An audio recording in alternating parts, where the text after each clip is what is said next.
మొట్టమొదటిసారిగా హాస్పిటల్ రూపురేఖలు మారుతా ఉన్నాయి. నాడు నేడుతో పరిస్థితులు మారుతా ఉన్నాయి. ఏకంగా నేషనల్లో దేశవ్యాప్తంగా స్పెషలిస్ట్ డాక్టర్ల కొరత గవర్నమెంట్ హాస్పిటల్లో ఎంత అంటే ఏకంగా 61% ఉంటే మన రాష్ట్రంలో మాత్రం స్పెషలిస్ట్ డాక్టర్ల కొరత కేవలం 3.95%తో ఏకంగా 54,000 మందిని గవర్నమెంట్ హాస్పిటళ్లలో ఇవాళ డాక్టర్లు, నర్సులు, పారామెడికల్స్ ఈరోజు రిక్రూట్ అయి ఉన్నారు అని అంటే అది ఈ 59 నెలల కాలంలోనే. నాడు నేడుతో హాస్పిటల్ రూపురేఖలు మారుతా ఉన్నాయి.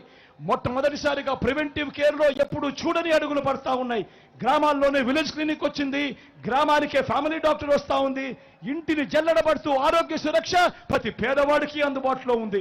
మొట్టమొదటిసారిగా విస్తరించిన ఆరోగ్యశ్రీ ఏకంగా 25 లక్షల దాకా పేదవాడికి ఉచితంగా 3,300 ప్రొసీజర్లకు విస్తరించిన ఆరోగ్యశ్రీ కనబడుతుంది. ప్రతి పేదవాడికి అండగా ఉంటూ ఆపరేషన్ అయిన తర్వాత కూడా ఆ పేదవాడికి అండగా ఓ ఆరోగ్య ఆసరా కూడా అండగా ఉంది.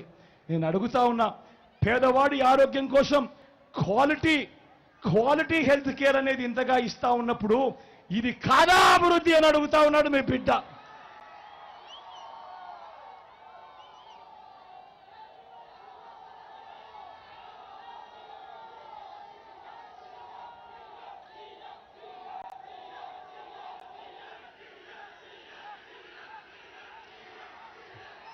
విచిత్రం ఏమిటి అనంటే ఇంతగా అభివృద్ధి బాటలో మనం కనిపిస్తా ఉంటే విచిత్రం ఏమిటనంటే నిన్న ప్రధాని మోడీ గారి సభలో చేసిన విమర్శలు చూస్తే నాకు ఒకటే అనిపించింది. రాజకీయాలలో ఇదే చంద్రబాబు, ఇదే దత్తపుత్రుడు, అటు మోడీ గారిని అప్పట్లో అటు మోడీ గారు ఇదే చంద్రబాబు గురించి గత ఎన్నికల ముందు ఏమన్నారో ఒక్కసారి గుర్తుకు తెచ్చుకోండి అని మిమ్మల్ని అందరినీ కూడా కోరుతా ఉన్నా.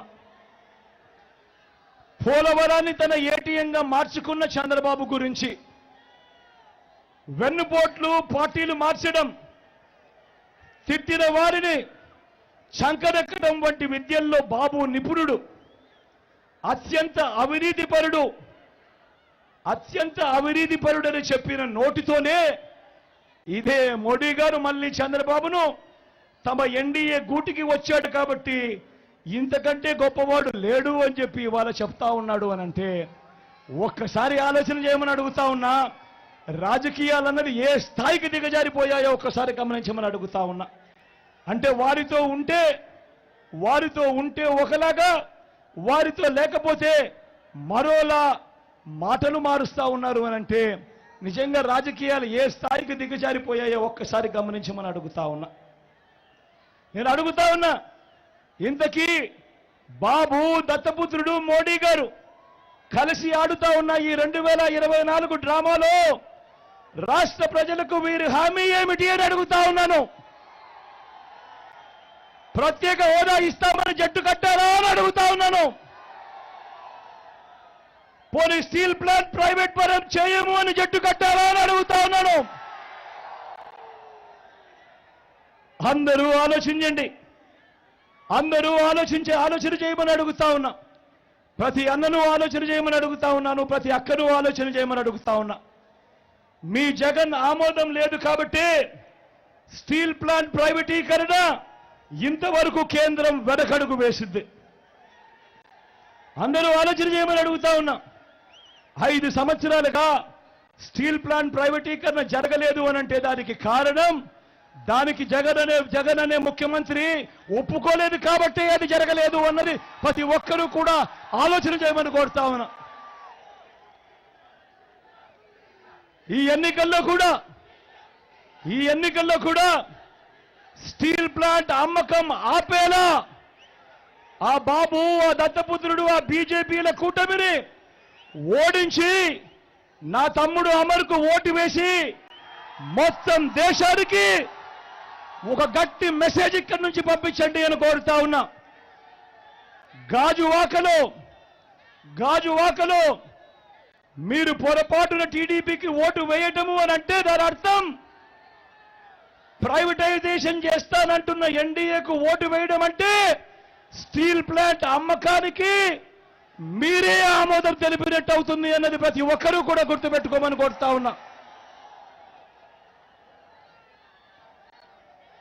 గాజువాకలో పొరపాటున టీడీపీ గెలిచిందంటే, ఎన్డీఏ గెలిచిందంటే స్టీల్ ప్లాంట్ అమ్మకాన్ని ఎవ్వరూ కూడా ఆపడం సాధ్యం కాదు.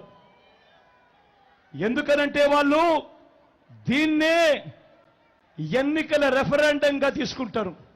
స్టీల్ ప్లాంట్ అమ్మకానికి ప్రజలందరూ మద్దతు తెలిపారు కాబట్టి తెలుగుదేశం పార్టీ అభ్యర్థి ఎన్డీఏ అభ్యర్థి గెలిచాడు అని చెప్పుకుంటారు. ప్రతి ఒక్కరూ కూడా ఆలోచన చేసుకోమని చెప్తా ఉన్నా, ప్రతి ఒక్కరూ కూడా గుర్తుపెట్టుకోమని చెప్తా ఉన్నా ఈ అంశాన్ని. దాని తర్వాత జగన్ ఆపడానికి ఎంత ప్రయత్నం చేసినా కూడా వాళ్ళ నోట్లో నుంచి వచ్చే ఒక బాట, నీకెందుకయ్యా బాధ, వాళ్ళకు లేని బాధ నీకెందుకయ్యా బాధ, వాళ్ళు ఎన్డీఏకు ఓటు వేశారు అనంటే, తెలుగుదేశం పార్టీకి ఓటు వేశారు అనంటే దాని అర్థం వాళ్ళంతా స్టీల్ ప్లాంట్ అమ్మకానికి వాళ్ళంతా కూడా గ్రీన్ సిగ్నల్ ఇచ్చినట్టే కదయ్యా, నీకెందుకయ్యా బాధ అని చెప్పి ఆ తర్వాత వాళ్ళు జగన్ను కూడా అంటారు అన్న మాట ప్రతి ఒక్కరూ కూడా గుర్తుపెట్టుకోమని కోరుతా ఉన్నా. అలాగే రైల్వే జోన్కు భూములు మనం ఇచ్చినా కూడా కావాలని అవి తీసుకోకుండా లిటిగేషన్ పెడతా ఉన్నారు. రైల్వే జోన్కు అర్థం ఆర్థికంగా నిలబడగలిగిన జోన్ అని, కేవలం 2 బిల్డింగులు కట్టి మమ అనిపించడం వల్ల ఎవరికి ప్రయోజనం ఉండదు. ఇవాళ వీళ్ళు చేస్తా ఉన్నది కూడా అలా.